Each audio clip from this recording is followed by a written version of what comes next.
absolutely do not go into your place of work and destroy a bunch of servers and tell them that Holly and Morgan told you to do that. We accept no responsibility for any service outages that are caused as a result of you listening to this podcast. Next time you accidentally break a server, just tell your boss, it's chaos engineering.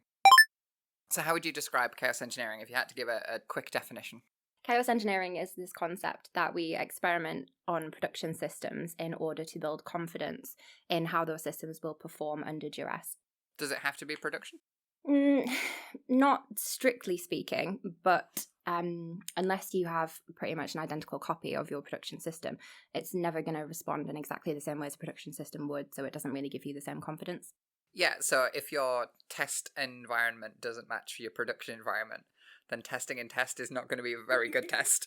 I know that it sounds dumb, but there's so many organizations that are in that situation.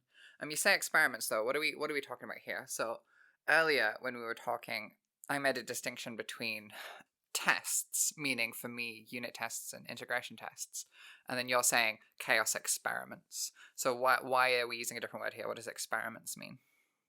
I think experiments are more open-ended rather than considering it as a specific test. The parameters won't always be the same, and you also don't know exactly how a system is going to respond. You can't really hypothesize well in advance for these. So there's a concept of blast radius and limiting the potential impact that your experiment will have.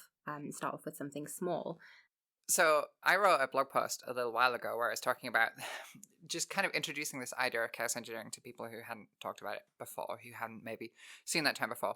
And for me, in that context, I was being a little bit facetious, but one of the things that I said is like, hey, I turn systems off to see what happens. And for me, that is pretty much chaos engineering. Not that it is limited to just turning things off, but like that idea of let's disrupt the system and then see how it reacts. So when I was doing those experiments, one of the things that I was looking at was really just answering the question of, we have a system that we know when an instance goes down, a new instance will be spun up and the system will handle that disruption. But what we didn't know was how long would that take. So one of the ways that we tested that was, hey, let's turn a web server off and just time it. How long does that instance take to come back? And then we're also looking at things like, hey, when we turn an instance off, how visible is that to the user? I mean, ideally not at all, right? But you turn so many things off, eventually something's going to be visible to the user. Or maybe you've built a system in such a way that when you cause some disruption, something unexpected happens. But that was really how I started with chaos engineering, was we've built a system, we think it's resilient, let's turn some stuff off and see not only how it breaks, but how long it takes to come back. Is that your experience with chaos engineering? Are you thinking about this in a different way? So I think you really need to define what you mean by resilience before you can begin to experiment in order to achieve resilience. And there are a bunch of different interpretations of resilience and different metrics that you can use to define it. So do you mean absorption or recoverability or, mitigation of incident or event in the first place? So what do we mean by resilience then? It's going to be my next question, because for me, resilience, like I would try and define that as something like a system's ability to continue functioning even if components fail. For me, resilience means something very different to availability, but in my head, they're somewhat linked. And whenever anybody says availability, I think cybersecurity, right? It's one of the pillars of cybersecurity: confidentiality, integrity, and availability. So I would think of denial of service attacks. But that is still linked to resilience, right? If the system is very resilient, then having an availability impact would be difficult. So for me, resilience is how well can it handle some component level outages. But you've used some different terms there. So absorption could be how well a system can handle a high traffic load. That could be one thing. What about elasticity? Oh, elasticity is an easy one. So elasticity is a big thing for me because our systems scale up based on user load, right? But elasticity is not just scaling up. It's the ability to scale down when that user load reduces as well. So one of the things that we try and do with our systems is effectively when the system is quiet, run them as small as possible. And the reason for that is, of course, with public cloud systems, we're running on OpEx, right? So we're effectively paying per usage. With public cloud providers, there's a lot of different ways of managing that. You can use reserved instances and things. But keeping things simple, if users aren't using the system, we want to scale things down so that the cost is reduced. And elasticity is part of that. And for me, elasticity is really when you're talking about scaling down as opposed to scaling up. handy part of auto scaling in AWS is that you can scale based on instance number or size, which is really handy. Interestingly, the way that I learned about auto scaling and how handy that can be for business, I was actually studying for my solutions architect associate exam at the time, and there was a medical supply conference in America, and I think it was like a couple of days before the conference, their website was hit by a DDoS attack. AWS basically said, we can scale up your instances, that are like your provisioned instances, and we'll just absorb this as much as we possibly can and see what our systems can handle. And they scaled up and they didn't scale back down and just sort of absorbed the attack until it phased off. And then they kind of split the bill at the end of that. So I think that sort of covers scalability and absorption, which would be two metrics of resilience, or what I would personally define as resilience. I think most people who deploy auto-scaling groups, so this idea that when the user load increases, more instances are deployed, people think about that in the context of elasticity, or it's like, hey, if we suddenly have a bunch of users come in, we'll scale up to handle that, and then when those users leave, we'll scale down again. That isn't, for me, the major benefit of elasticity. I think just because it's such a core part of it now that it's almost like I don't even think about it, that's just a part of what it is. What I like auto-scaling groups, that what they can do is monitoring the health of instances. So if an instance has a failure for some reason, even if that failure is something really dumb, like, oh, that instance log filled the disk and it failed because its disk's full now, the autoscaling can detect that that instance has an outage and then can tear it down and spin up another one and can handle that. So for me, one of the things is also not just the ability to handle user load, but it's to handle unexpected outages in that way. Now, some people might be like listening to that and thinking that's crazy because your system should never get into that position. But that's the whole point of what we're talking about today, right? It's like, hey, sometimes unexpected things happen. We should build systems in such a way that they can handle unexpected things, especially from the context of the user. It's like, I never want the user to know that something failed if I could possibly help it. It's like, can we, gracefully handle it in some other means? So yeah, it's almost funny now that auto-scaling groups to me have almost got little to do with scaling anymore and just become more to do with resilience. So chaos engineering, I think we've defined pretty well now. It's like we're experimenting on our systems where we're going to introduce faults to see how our systems handle those. I think for a lot of people who are listening to this, maybe they've still got an old school way of thinking about this. And when they think about outages, they might be thinking in the way of like disaster recovery, business continuity type scale. And they might be thinking about like, hey, you have an outage and then you go and get your incident response plan out and you start going through the incident response plan. But what we're talking about is trying to build systems in a way that they're resilient, by which I mean that outage is just handled automatically, right? It's like we don't need human intervention here. We want to build a system in such a way that it's just handled.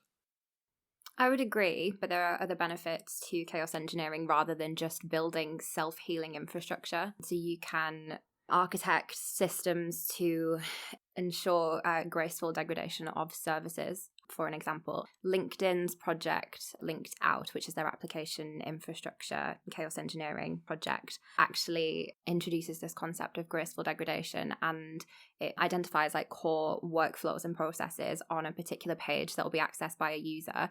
And if there is some component failure or an error on the back end, it will prioritize those core workflows and processes over, say, running ads, loading kind of third-party content. But again, you would need to define what your core workflows were before you could really put that into practice.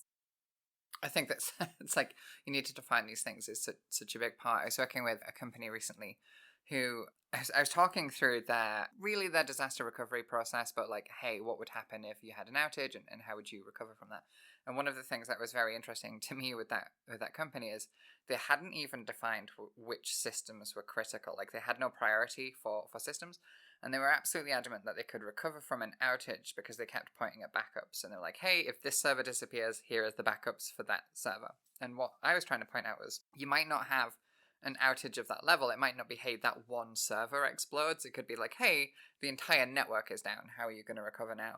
And I'm sure that they would have been able to recover because they have the backups. Like the technical process of doing that would have been okay. But what I was worrying about was like that priority that you mentioned there, just like, hey, you want to bring up the important systems first. And they didn't have that. So I guess, can we look a little bit about some of the definitions we have around first disaster recovery and then maybe build up from that. So I've talked about system criticality there, but there's other metrics as well, right? So there's things like RTO and RPR. Should we bring those in? Yeah, so RTO recovery time objective and RPO recovery point objective, broadly speaking, are defined as the maximum tolerable downtime that your systems can deal with, and the point in time that you can withstand as a business from a data loss perspective. Yeah, that's exactly how I think of it. It's like RTO is how quickly do you want the systems to become available again, but RPO is how much data loss are you willing to accept. So I almost think of it in terms of like, so RTO would be counting forward from now, how long are you happy for these systems to be down for, whereas RPO would be how far back in time do you want to go. And I think a lot of companies have maybe not thought about these things, and one of the things that they should be like the absolute maximum that the company can accept, and then there should also be, in my opinion, like a desirable value, right? So one of the things that I've been playing around with recently in terms of experiments is not only can this system recover from an instance failure, for example, but how long does that take? One of the reasons there just being knowing exactly how much resilience we have in that system. If an instance goes down, how long should that take? That's useful for knowing if something else has gone wrong. You know, hey, this instance usually rebuilds itself in like 1 minute 45 or something. It's been 3 minutes. Maybe there's something else that's gone wrong. But I think from a business point of view as well, it makes you really think of that criticality side of things. If you're saying, hey, all of these systems are going to go down, maybe you have a different RTO depending on how important that system is to the company. When I was talking to that company I mentioned a second ago, one of the things that they were prioritizing based on was whether it was publicly facing or not. So the thing that they wanted to bring up as quickly as possible was their email systems. So they're like, hey, if somebody emails us, we don't want to miss that. Whereas internal systems that are only used by their staff, even if they're important, they're like, oh, we're going to have a lower criticality for that because nobody will notice. It's like they will feel the pain as opposed to external people, like customers feeling the pain. Yeah, absolutely. I think it takes quite a lot of maturity in terms of risk management for an organization to have defined, firstly, what, assets they've got, because there are so many organizations that don't even know what's on their estate, and then to have defined critical services and assets and processes that are running, whether you decide to prioritize things that are client or customer facing or internal kind of finance processes or payroll systems and things like that is going to be individual to each organization. But then experimenting beyond your business continuity and disaster recovery strategies is sort of a level above, really, when it comes to maturity of risk management and operational resilience management as well. It's so funny to hear you say that because it's absolutely true, and I know it's true, but I almost don't think about it anymore from our systems, where you say there are many companies out there that don't know what assets they've got. They don't have any kind of asset management system. We can build this up into other topics as well. Sorry for another time, but one of the things that I always like to see from customers is, can you tie your asset register to your vulnerability management platform? So not only do you know what assets you have deployed, but can you tie vulnerabilities to those assets? And then can you tie dependencies to those assets? So it's like, hey, this server is really important to us because it stores all of our data, for example. A lot of companies don't think about, yeah, but if this other system is down, if the authentication system is down, for example, we can't log into that system. So it's like, yes, the asset is important, but also its dependency is important. And I think that's really where we start getting back into chaos engineering, is like building up, as you say, that maturity, where it's like, not only do we know what assets we have, we know what's supposed to be communicating with other things, what their dependencies are, but now we're going to test that in a really interesting way. So I guess we should talk a little bit about testing, because I think when you use that term test instead of experiment, as we were using earlier, it's like test means something really different to different people, right? So I do a lot of software development. So when somebody says test to me, I immediately think like unit tests and integration tests. And it's like, is this piece of code in isolation working the way that I expect it to? Is this piece of code in situ working the way that I expect it to? But that is very much something that I've defined rigorously, right? So for the unit test, it might be something like, when I type a username, can the system accurately tell me whether that username is taken or not? Whereas what we're talking about here with chaos engineering is more experiments. So it's like the unexpected side of things. Yeah, so if I'd switch this server off, what's going to happen? Like, you don't have a predefined outcome, like a binary result that you can rely on to kind of prove that your supposition was correct. Yeah, it's much more open-ended, which is why I suppose chaos experiments is more accurate and more relevant than chaos testing. Yes, because like you should still have a hypothesis of what's going to happen, and you're testing that hypothesis. But I guess we're going into it knowing that what we're doing could break something unexpected, and we should be prepared for that, right? Yeah, absolutely. But then also you've got the, I guess, consideration that with cloud infrastructure, part of the benefit of kind of the scalability and how quickly you can deploy new resources and things is that you can kind of just spin things up without maybe much knowledge or understanding of that cloud provider's catalog of services and things. So AWS have this framework, the well-architected framework, which will broadly speaking teach you how to deploy application that is like resilient. So Yeah, I was just, I was listening to you try and say that, and it's one of those things where you don't want to use one of the words that they've used as a pillar. It's like, you don't want to say it. The well-architected framework allows you to build a system that will perform well, because performance is one of those pillars. It helps you build a system that is well-architected. It's one way of putting it. Another way, it helps you build a system that is good, like broadly good. cost effective. Yeah. So the well-architected framework has 5 pillars that help you. I guess from my point of view, it's just like, make sure you've covered everything, right? So how, historically we might have talked about people building systems that are functional but maybe not secure. That's one weakness. The well-architected framework tries to help you mitigate that. But there's also building a system that's maybe cost ineffective. The well-architected framework tries to help you mitigate that. So the way that I think of the well-architected framework is just like, almost like safety rails of just like, you're building a thing and it's going to set out a way that you can build it and consider the major aspects. Yeah, no, I would agree with that. And I think as long as you've kind of followed that, you do have like the base capability there to be able to perform some of these experiments on your infrastructure. It doesn't really take a great deal. So I said before that it takes maturity in your, risk management approach. But I think for a lot of startup companies and like new tech companies that are using cloud infrastructure that maybe don't have kind of 30 or 40 years of in-house like risk management experience, you can still get involved with this and it's still something that can benefit your organization. I was just cheating there and quietly searching for how does AWS actually describe the AWS well-architected framework. And by the look of things, they cheat as well. I just point at the 5 pillars anyway. Like, AWS well-architected helps cloud architects build secure, high-performing, resilient, and efficient infrastructure. It's like, pretty much just listing the pillars there, aren't you? Missing, of course, operational excellence, which I always think sounds great. It's like, helps you build excellent things. So, how do tiny companies, tech native, cloud native companies do chaos engineering, Holly? Oh, wow. So many things to break down from that one sentence. 2 things I want to talk about. Tiny companies. Let's dig into that in a second. But also use the term cloud native, and this is something that I'm very, very passionate about. I'm very passionate about this concept of cloud native because I think a lot of organizations at the moment are moving to the cloud, but they're doing that in, I don't want to be rude, but like maybe a naive approach to going to the cloud. For example, maybe they had systems that were on-prem, where maybe they over time had gone from having physical servers to virtual servers, and then they had lifted and shifted those virtual servers into the cloud. So now they're just running effectively VMs on somebody else's hardware. So, virtual machines for Azure or EC2 for AWS. I don't really, in my head, and this is going to sound a little bit surprising to some people, I don't really consider those cloud systems. And people might point at them and go, but they're hosted in the public cloud. It's like, isn't that a cloud system, though? They're legacy systems that you've basically containerized in a roundabout fashion. I think about it like this as well. So I sort of think about moving to the cloud or deploying infrastructure in the cloud as getting on a boat. There's my English accent. that accent. Just, pause to appreciate the word boat there for a second. Boat. Also, sorry, what?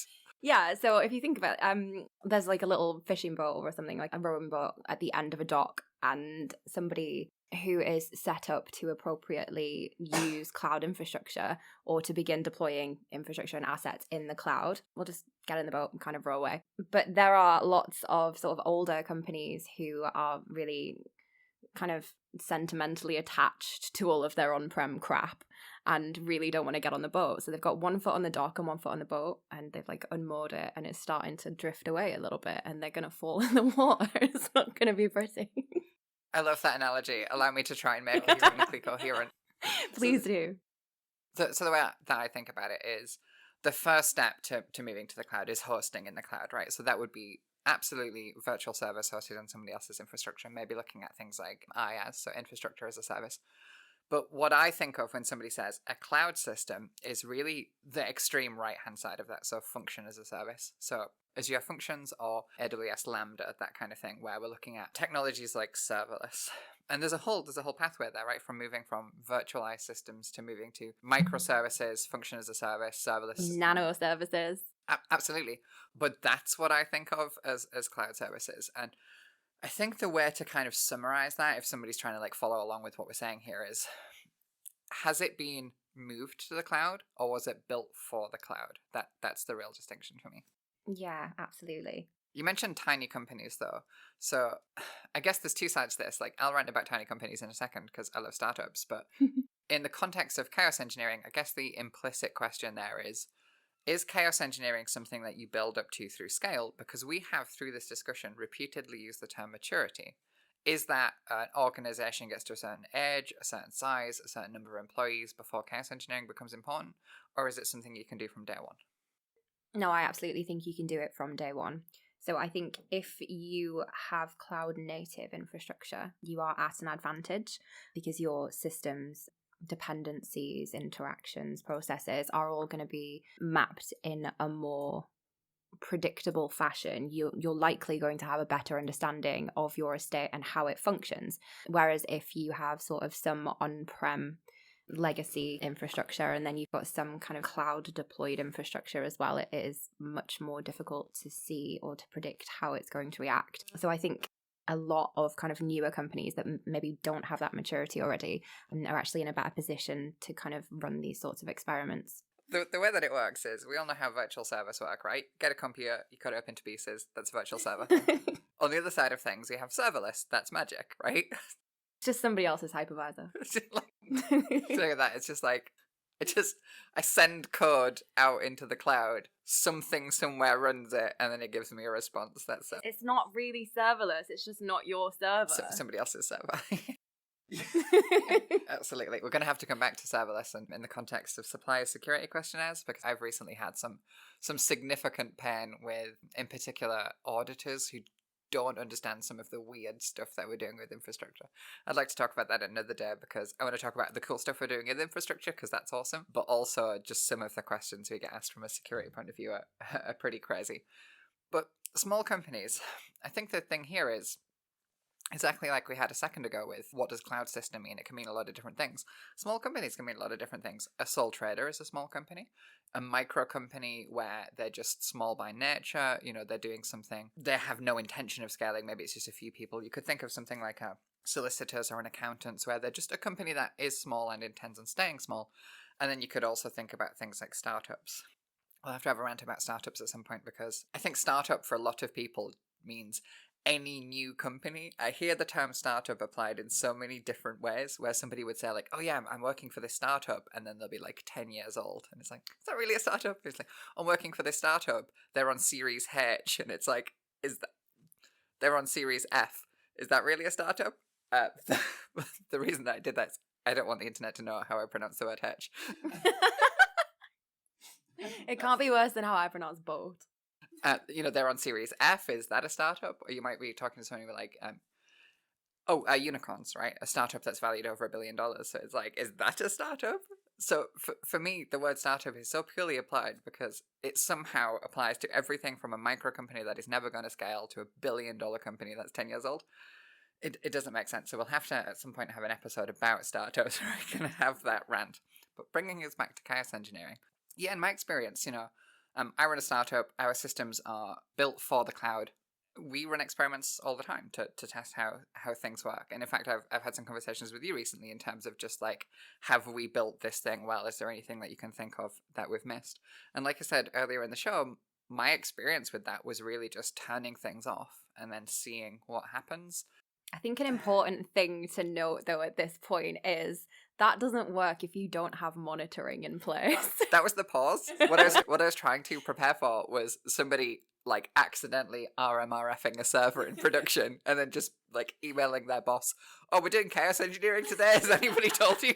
It's like server on fire. Yeah, this is not a get out of jail free card. You can't just break things and tell them it's chaos engineering. I remember we had a call the other day and I blew a server up. Do you remember I destroyed one of the databases? It was like, oops, database is gone. It's like, I'm just going to wait for 2 minutes. You were surprisingly chill about that as well. This is chaos engineering, though. Like, I was surprisingly chill about that because, like, I've had that kind of failure before. We have tested for what happens if a database has a major outage. And I know that as a first step, autoscaling will take over. So the way that would work in that context is if I've done something bad to the database, stop the database service, autoscaling will pick up on that because its health metrics will go into a failure state, and then it will kill that database and spin it up from a known good copy. So yeah, it is that weird thing. I guess that's the whole journey that we're talking about here with chaos engineering, isn't it? It's like you start with some testing where it's like almost the beginning of the testing journey is this functioning? It's like, do I have some way of knowing that this is working? So for example, if we push some new code to production, is that code just working? Have we broken anything? And then you go up from there to like user acceptance testing and those kinds of things. It's like, not only is it functioning, but is it functioning in the way that the user is expecting? And then as you build up in this chaos journey, you do get to the point where you're like, oh, that thing blew up, but it's fine because we've tested it so many times and we know that the system is just going to recover from that.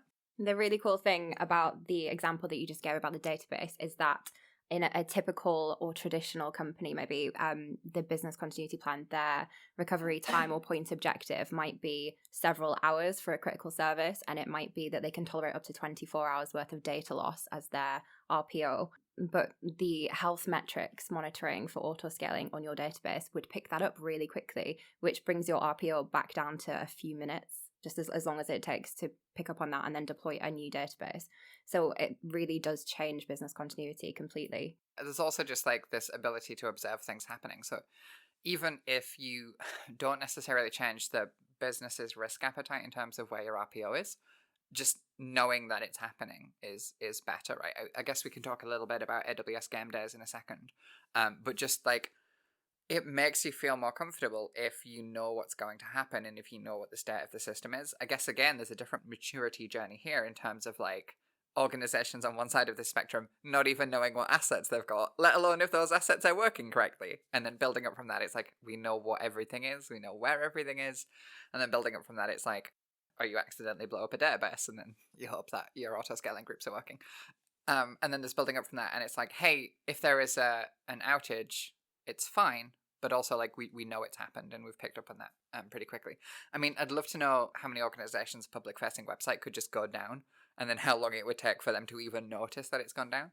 I bet there's something on the internet that tracks that kind of thing. There's got to be some stats for that. There's some companies that track that stuff where that is a service that they offer where they'll track systems. Also, going down, it depends on what you mean by that. And that's the whole thing with chaos engineering, right? It's like, we're not just talking about a system outage, but it could be a component level failure. So, hey, your public facing website is up, but nobody can log in. Like, that is, that's an issue. Yeah. People come to this podcast to hear, that's an issue. Your website's not working. I'll tell you something else which has been on my mind because we're talking about monitoring. Something that I've been playing around with. It's not directly chaos engineering, but it's just another thing to think of when you're thinking through different kinds of testing, from unit testing to integration testing to chaos engineering, is if somebody made a failure that would be difficult in code to detect, but you'd really want to know about it. I'll give you an example of this. What if somebody changed the color of the login button to match the background? So if your test code comes in and checks, is there a login button? Yes. Does the login form work? Yes. Can you type in the input box? Yes. But users can't see the button, so nobody can log in. It's like, how would your organization detect that? This is brought to you from a recent code change that I made. Did you do that? No, I didn't. That's actually a textbook example. But one of the things that I actually did do was...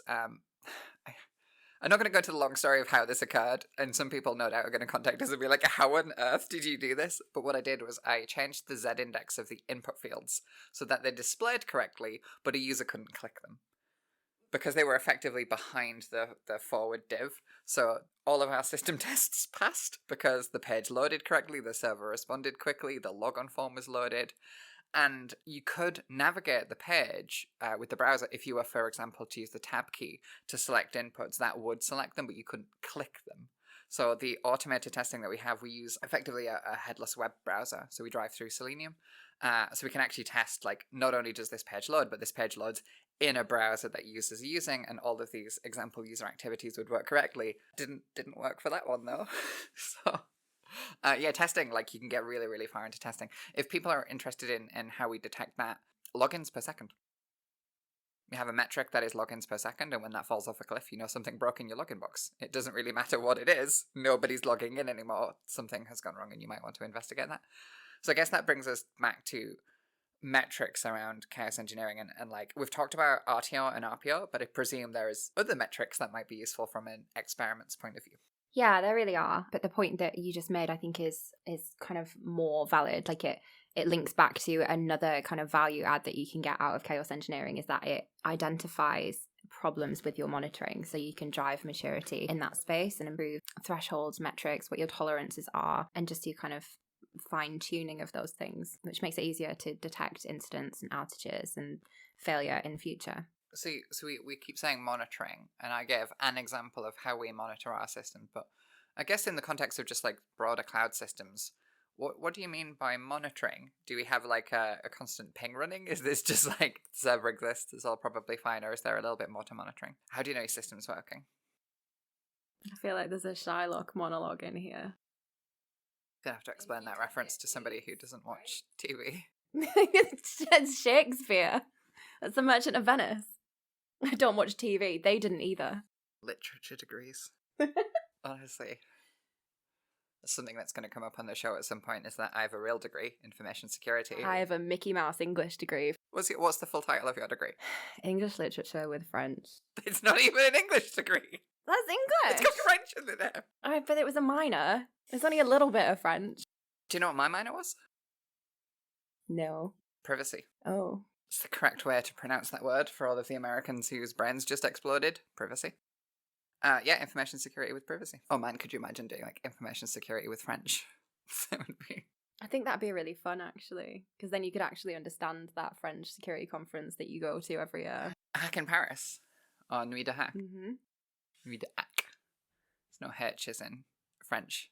I would do much better in French than I would in English, because I don't pronounce that letter very well.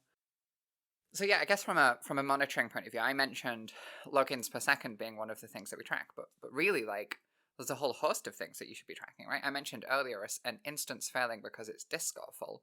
Surely that should never happen, right? You should be monitoring those kinds of things of like system health should be quite a broad thing that's monitored. Yeah, well, I think you need to, again, define what healthy looks like for your system so that you can implement some baseline monitoring, and then you can use these sorts of experiments to tune that. So we've talked about experiments generally speaking, and I gave the example of occasionally I turn production servers off to see what happens. I actually want to do a conference talk at some point where I like get on stage to talk about chaos engineering and then turn some production systems off as kind of like a mic drop case in point. You absolutely know that's not going to go well. Just like the demo gods will not smile on you that day. Bring production down in the one time where it's the hardest to fix it because I'm literally on a stage. I just think it's one of those, like, you know, practice what you preach kind of thing. It's like, if I'm going to talk about chaos engineering, I should be able to demonstrate that I can blow systems up and the systems are going to recover.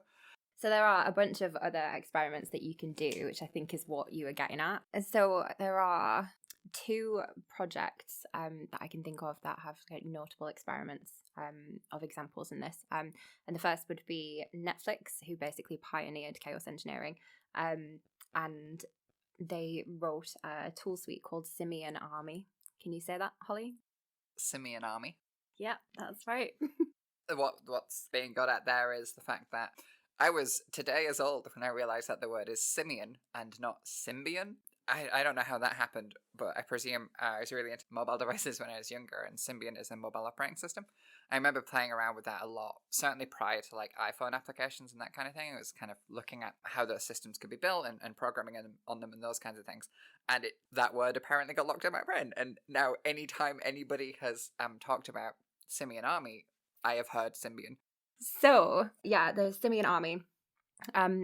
There are a few notable kind of functions in Simian Army, and the, I guess, most friendly would be Chaos Monkey, which pretty much will just shoot a server. They'll take down an EC2 instance. That is quite a small place to start if you've got auto-scaling turned on. And as well, like what we've been talking about, and it's mainly because like me bringing in recent experiments that I've been running, is we keep talking about like a system outage, like an EC2 goes down. There's that, but there's also just like an EC2 fails to respond, or it has latency as well, because it can be components don't have to fail entirely, they can like fail partially as well, right? Yeah, so the LinkedIn project, we'll get into that a little bit more.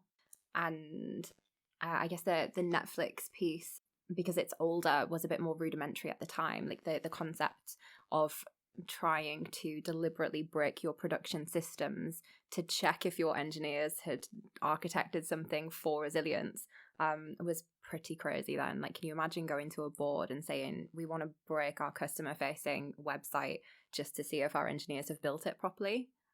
I can't imagine most companies being okay with that. Yeah, I think one of the things, again, it's like how anytime anybody talks about public cloud, my brain immediately goes, oh, we're talking about AWS, right? Because that's my bias and that's what I build in.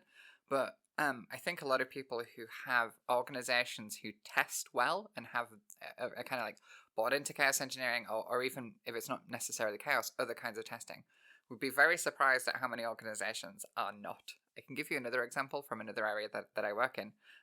I recently read a statistic about how few companies perform penetration testing, and that was incredibly surprising to me. The statistic, it's delivered in two parts, and it's one of those where you read the first part and you're like, oh, that kind of makes sense, and you read the second part and you're like, oh, what it said was 52% of large companies perform penetration testing.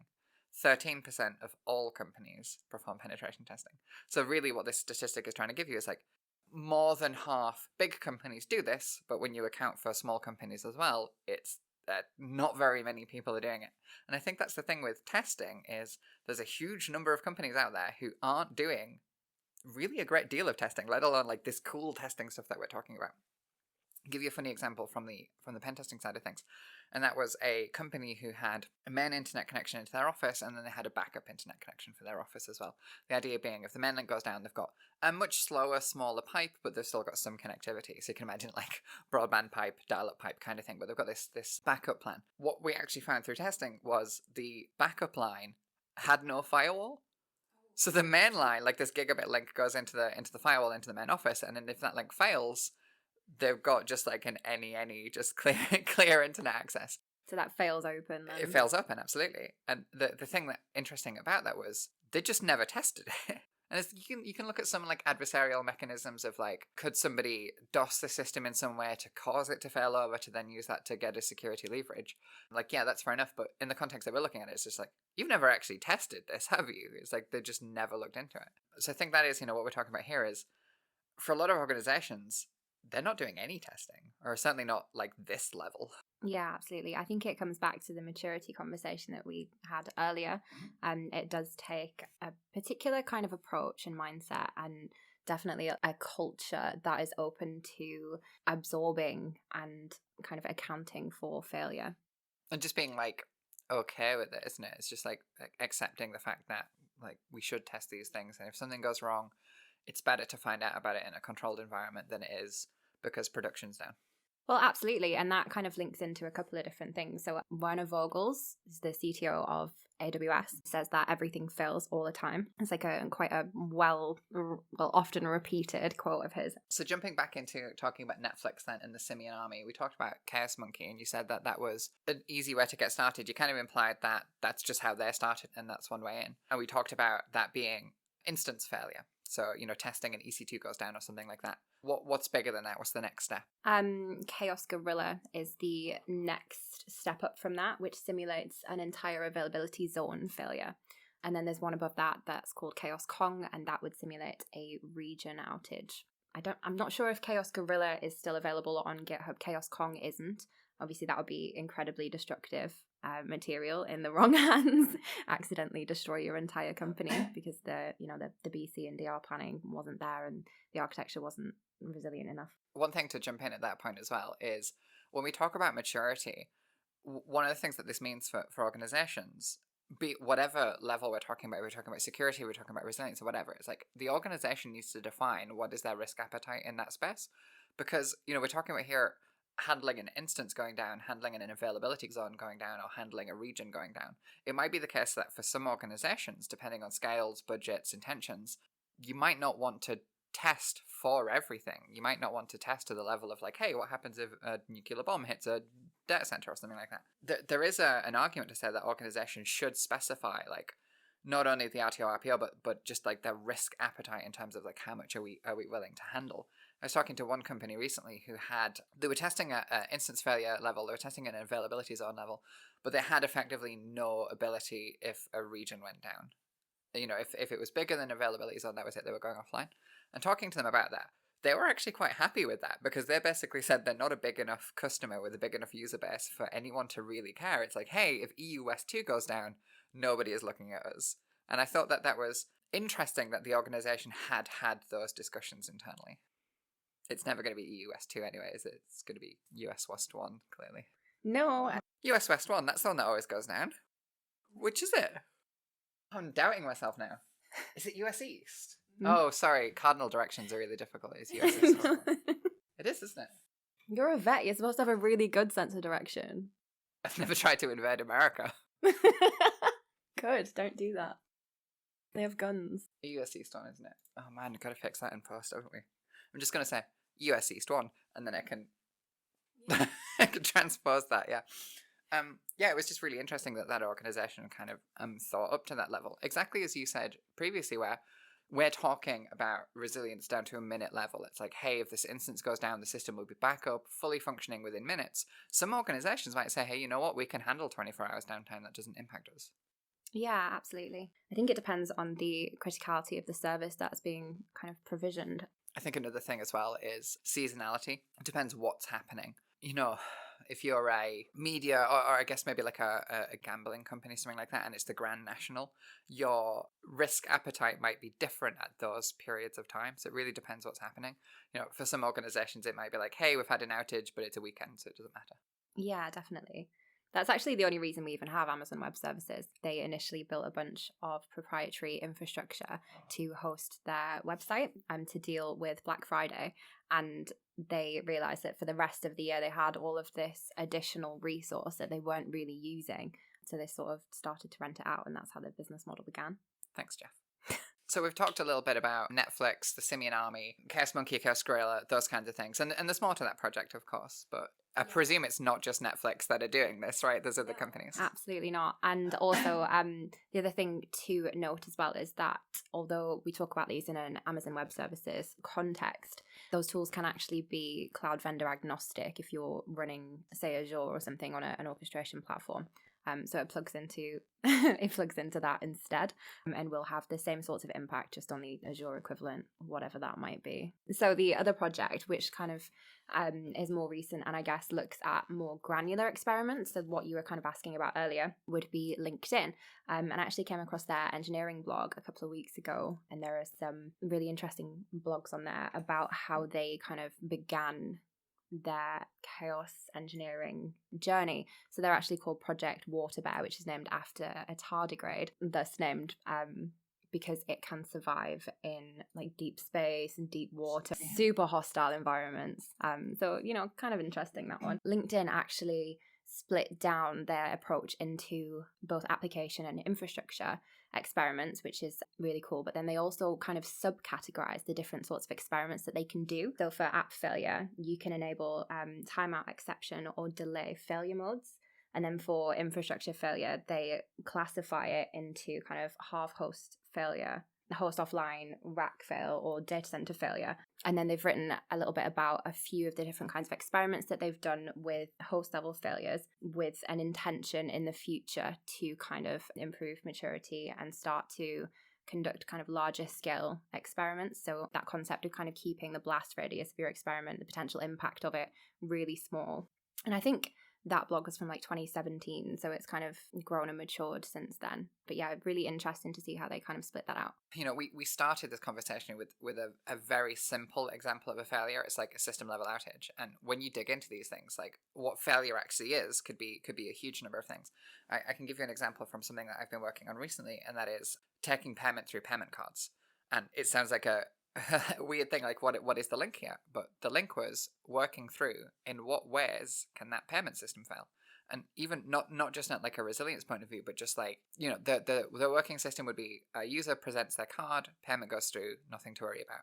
A user presents their card, the user doesn't have enough funds in the account, payment doesn't go through. The user presents the card, there's some missing information, it doesn't have a CVV or something like that. Card's expired, and then you start getting into things like the payment goes through, but then later on a chargeback occurs, or the payment goes through, but a fraud alert is raised, or a fraud alert could be raised later on. And then you can start getting into the real weeds of that kind of stuff, like I'm looking at applying machine learning to those transactions to try and preemptively detect. So it's like, hey, this might be fraudulent, but we don't know that it is. It's just our detection systems that pick that up. And I think this is one of the big things when it looks at chaos engineering is we're talking about failure as if it's like a yes-no problem. And it really doesn't have to be to it. Like failure could be any number of things. Yeah, there's definitely so many kind of levels beyond that, and you can have like subcategories and partial failure. And also you need to define what failure is as well. Like there's so many different definitions of what that could be. So if you look at like your traditional threat modeling, it could be, what's the Microsoft one? Stride? Microsoft? I have no idea. Oh my god, okay. Let's not use that. Denial of service. Running AWS on a MacBook. I was like, what do you want from me? Well, that's a Windows machine, right? That's an iPad. Yeah.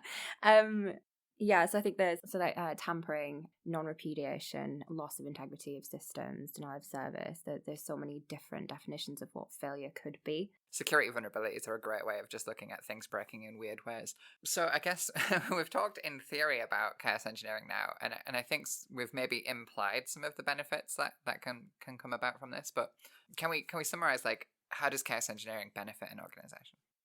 Okay. Besides being really cool and probably vastly improving the quality of life of your engineers, not just because it's fun, but also because it promotes building self-healing infrastructure, it allows you to test your business continuity and disaster recovery responses under controlled conditions that you are kind of in the driving seat of. It acts as training for your crisis management and operations teams too. So a lot of organizations will run a tabletop disaster recovery exercise annually if they're regulated, just to kind of see how their incident management team would respond in that situation. This gives you the benefit that you can actually test your systems as well, so that in addition to kind of testing the people side of things in the actual process, you can also test the technology. There's also, so not only testing that, but actively building muscle memory, right? So it's like, hey, when I blow a database up, why am I so chill about it? Chaos engineering reduces anxiety because I can just think to you, like, we've been through this before. It's the same as like a lot of organizations might look at something like tabletop testing for their business continuity plan as quite a naive way of assessing those things. Sit down. What would we do if a ransomware attack hit? What would we do if the data center had a power outage? What would we do if we hosted in OVH Strasbourg and the building's on fire?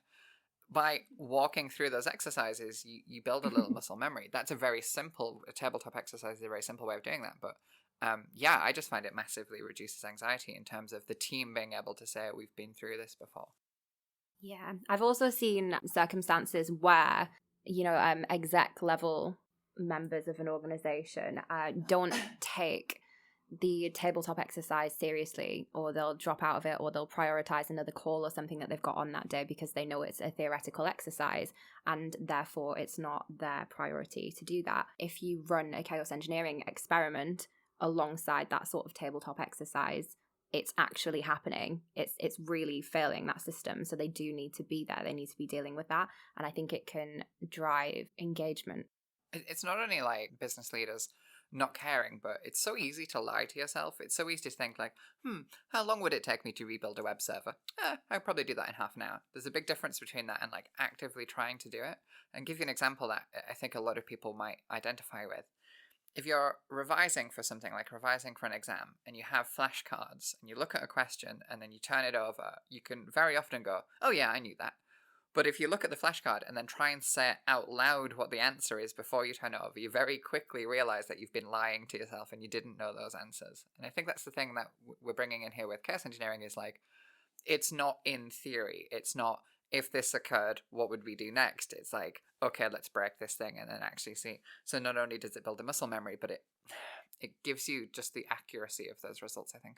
Yeah, absolutely. I think it's beneficial to run some disaster recovery testing in advance, especially if you're cloud native, so that you actually have those figures already, like stats for how long it'll take you to rebuild a web server. And if you use infrastructure as code, say like CloudFormation or Terraform templates or something, you can run those, deploy your environment again, and see how long it takes to come back up in like a worst case scenario of like a region outage or something like that. When you say infrastructure as code, for people who've never heard that term before, what do you mean by that? Is that the dirty bash script that I've got on my desktop that's called buildwebserver.sh, and I just run that and then a web server appears? Unfortunately, yes, it is.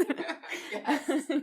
So this is an actual thing that I've got where if a web server goes down, the system should build itself again, right? And it should auto-scale and group. It should just bring it back up from the AMI. It shouldn't be a problem.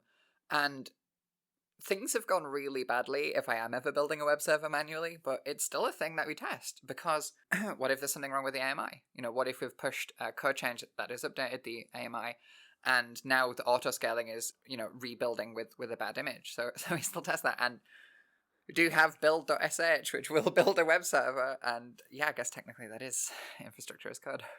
Technically, in the loosest sense. So what should it be? What are we talking about from a higher level of maturity? You mentioned CloudFormation and things like that. What is that for those who've never come across it?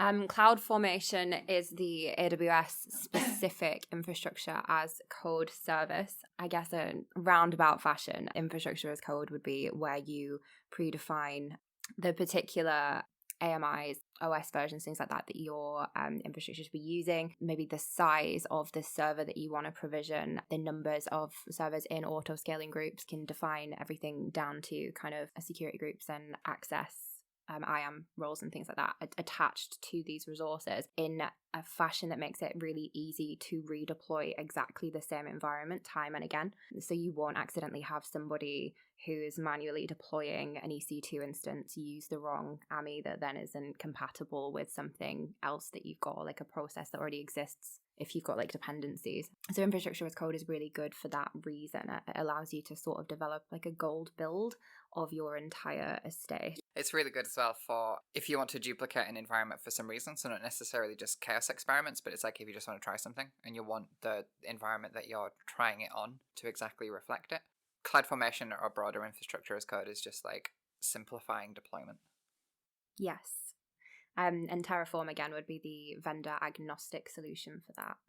So if you use something else, but it does work within AWS too, so you can do the same sorts of things. So yeah, I think back to the benefits of chaos engineering, it is just generally, it's really cool.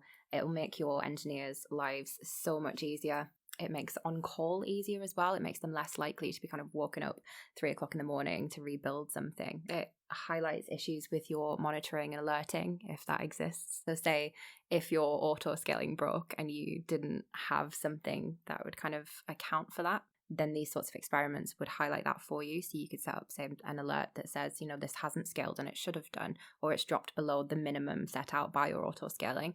And it just generally improves your understanding of your systems and how they're architected and how your assets interact, which is super beneficial as well. I think a lot of the issues that companies have with legacy infrastructure and systems is that there's so much knowledge loss from like staff turnover and people that built those systems 20 or 30 years ago that aren't around anymore, and people might not understand how those systems work.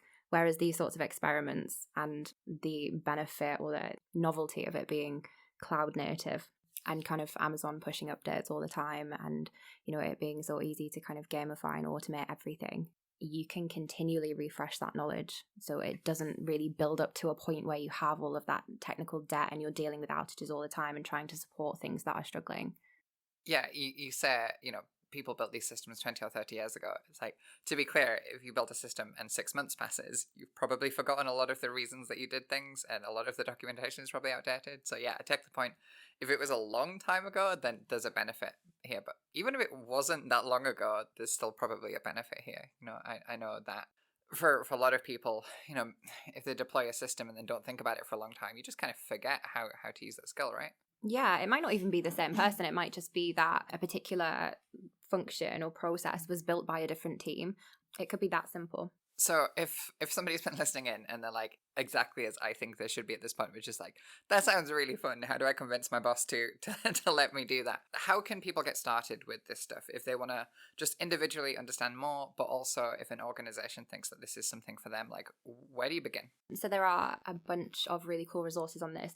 Somebody that I would recommend checking out is Adrian Hornsby, who has written quite a lot on Medium about this, on chaos engineering, and has given a few talks. I actually went to a talk at the AWS Summit in 2019, which is where I first heard of chaos engineering. It was called Creating Resiliency Through Destruction, and that's on YouTube if anybody wants to watch that for a little bit more information. That kind of gives you a bit more background about Netflix and Chaos Monkey and how that began. And actually has a live demo of some chaos engineering in it too. And then there are kind of other conferences and things that Adrian's spoken at, and there are, other speakers that you can find that way. There's also lots of open source tools that are available. So if you check out the Netflix GitHub repositories for Simian Army, I don't think has been updated since about 2018. They split it out into Chaos Monkey and Security Monkey and a couple of other tools, but that still functions and works if you want to kind of get started with that.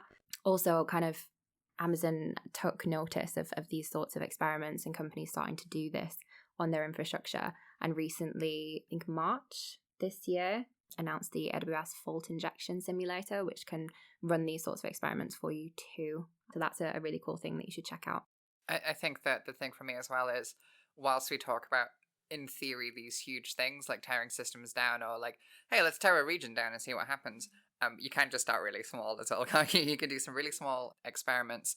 We have talked throughout this about testing in production. You, of course, don't have to start there. You can use, certainly if you've got infrastructure as code, or if you have a test environment that you think is pretty close to production, you can do some experiments there and see how those things happen. Or even you can just, spin up some test infrastructure specifically for experiments. I don't think people need to jump in at the deep end. Like, small experiments are just fine. Absolutely. Do not go into your place of work and destroy a bunch of servers and tell them that Holly and Morgan told you to do that. We accept no responsibility for any service outages that are caused as a result of you listening to this podcast. Next time you accidentally break a server, just tell your boss, it's chaos engineering. Do we not do this here? Yeah, one of the things that I wanted to point out as well is that organizations can do this in a very controlled way as well. So there's also the idea of game days. So AWS uses this term in a couple of different ways. AWS themselves run game days, but also your organization can run a game day. And this is where, if you're not at the point where experiments are happening just in real time frequently for an organization, what you can do is you can just take a day where you say, okay, today we're going to do some experiments. In the same way that we talked about a second ago, where you might say, okay, today we're going to do a tabletop exercise of a disaster recovery plan and kind of prepare for what scenarios you're going to do, what you're going to test, and those kinds of things. You can just do game days where you get the team together and you say, okay, we're going to run some experiments, and you can document that stuff ahead of time. We're going to test these things in these ways, just as like getting started with it. So yeah, don't think you have to jump in at the deep end, and don't think you have to do this like every single day. You can just set some time aside, give it a go, see if it benefits the business. And I think the big thing from my experience with playing around with this stuff is a lot of stuff is going to break, and that's great, right? It's like, hey, there are going to be some problems. You're going to run some experiments, and you'll say, okay, we'll break a web server and see how quickly it takes the system to recover. And you break a web server, and then something else that you thought was unrelated breaks in a way that you didn't expect. And it's like, hey, yeah, that's fine. That's all still chaos engineering. That's still, meaningful. Like, hey, we didn't think these two systems interacted in this way, but it turns out they do. And now we can do something about it. Yeah, absolutely. I think related to that, if you plan to conduct any of these experiments, at your place of work, as an example, or as part of a team, you should always have a retro afterwards. Like, always hold an incident retro as you would with a standard outage or a failure, and discuss, the impact of that, what your key takeaways were in terms of understanding of your architecture, how you would respond differently in future if there's a missing process or a particular escalation point or some alerting that needs to be implemented, so that you can improve your response times in future, minimize potentially the amount of downtime that users notice or that it takes you to restore systems and things.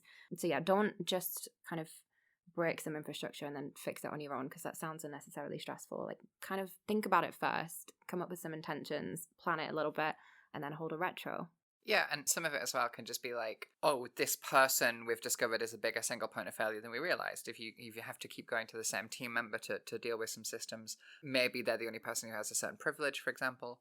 Or maybe it might just be like, we can do this thing, but it takes us longer than we realized because maybe there's some missing documentation or something. When I was looking through for the show notes of AWS's game days, they had a few examples of just like silly things that had gone wrong during game days that were like, now that you point them out, that was a good learning moment. And I wrote one in the show notes, which was spending 30 minutes debugging why you can't RDP into an instance, going through all sorts of things, networking tricks, firewall, security group settings, all of those kinds of things to find out it's a Linux instance. And it's like, that is a fair takeaway. If you have processes that can lead to that kind of thing, or if you have poor documentation where, that kind of thing isn't written down. I mentioned it earlier, you're trying to build the team's muscle memory. But it can impact a whole world of things as well, like processes, people, and documentation. Yeah, absolutely. Just small things as well, like labeling your instances or tagging them properly. I had an issue once when I was working in the cloud team where the Lambda script that auto tagged our instances so that we were down as the owners for the instances, that Lambda script broke and I deployed an instance and then it wouldn't let me terminate the instance because I hadn't been tagged as the instance owner, and that was the permission that you needed in order to be able to terminate it. So we found that problem and fixed it, and then kind of knew to look out for that in the future. But again, it's just such a small thing that you don't really expect to happen. Yeah, and as we've been saying throughout, building up the monitoring so that if a service stops, you'll know how long it takes for you to realize that service has stopped.